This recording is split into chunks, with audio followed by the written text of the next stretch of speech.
A quiet town on the Cumbrian coast has become the centre of the latest scandal to embroil the Home Office.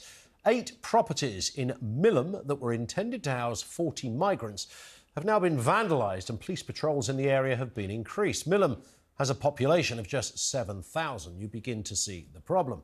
This is the latest harebrained scheme from the government as it looks to find 16,000 homes for asylum seekers. Ministers, it seems, have forgotten about the severe housing shortage in this country, with over 1 million Brits on council waiting lists. But remember, this is the Conservative government that told you it had a plan to deal with the migrant crisis. First, they decided to put asylum seekers up in migrant hotels, but at a cost of £8 million a day. Ministers decided that taxpayers may start to realise this isn't quite value for money. Really?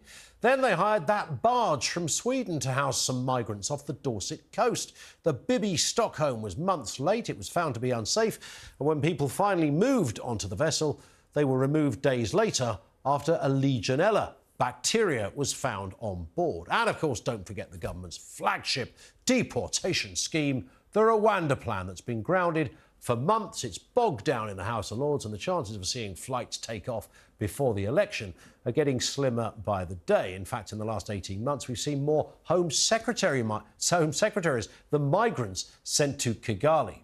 Of all of these deterrents, have any of them stopped migrants crossing the English Channel in small boats? Not really. Over 1,500 have made the journey this year so far, including a record high in January. When will the government realise that the plan simply isn't working? Ministers need to take a hard look at towns like Milam to see what the public really thinks. And the Mayor of Milam, by the way, will be joining us a little later in the programme. Right now, we're joined by Asa Bennett, Assistant Editor over there at the Daily Express. I reckon I speak for most people, unless you live in Milam, Asa, that most people have never been familiar with this beautiful part of Cumbria.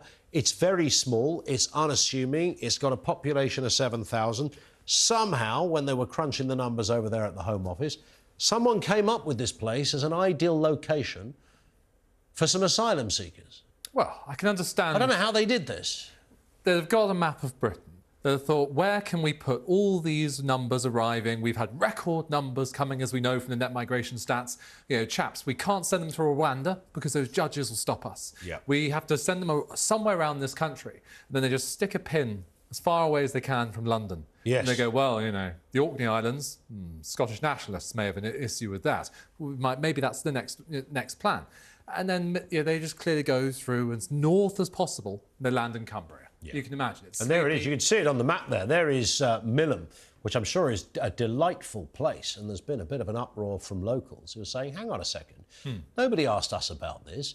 Are we going to be taking, 40, 50 people? We know nothing about their backgrounds. Whatever happened to the argument about cultural assimilation?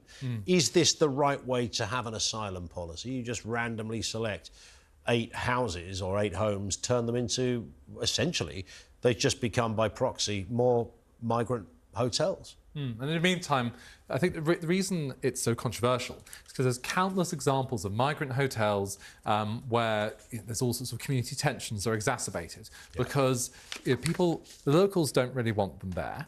And the migrants don't really want to be there because they're sitting there being processed with not much to do. Indeed. And as a result, you get, frankly, all sorts of miscreancy, sort of allegations of all sorts of acts spread, wildfire, riots as a result, police get called in. There are plenty of tales of this. And that's why there are these anxieties. Yes, people will not have heard of Milam few people, I'm sure, will have heard of Milam today. But then afterwards, there are countless Milams around the country that are experiencing the same situation. The same thing. And, of course, it doesn't make you a mad racist because you might have a problem with this being the government policy. Well, you look at the polls and people tend to think that the Tories are not getting a grip on migration, contrary to Rishi Sunak's pledge to do just that. Some polls suggest they actually trust Labour to try and tackle the problem more than the Tories. Yeah, that's a bit bizarre. Yeah, given they've had, obviously, over a decade of promises to get net migration down to the tens of thousands and then just seeing that go up and up and up, and even despite Brexit not just happening, but then being delivered now in every sense. But then it's not really being felt on the ground and in the numbers and that control people want to see. Indeed. we've got a statement from the Home Office, Asa. This is very exciting. Can we have a drum roll, please? Perfect. Here it is. We have always been upfront about the unprecedented pressure being put on our asylum system, brought about by a significant increase in dangerous and illegal journeys into the country over recent years. The Home Office has a statutory duty to provide safe and secure housing for asylum seekers, and we are continuing to work closely with local authorities, including Milam, to manage any impact in the area and address local concerns. That was the Home Office statement.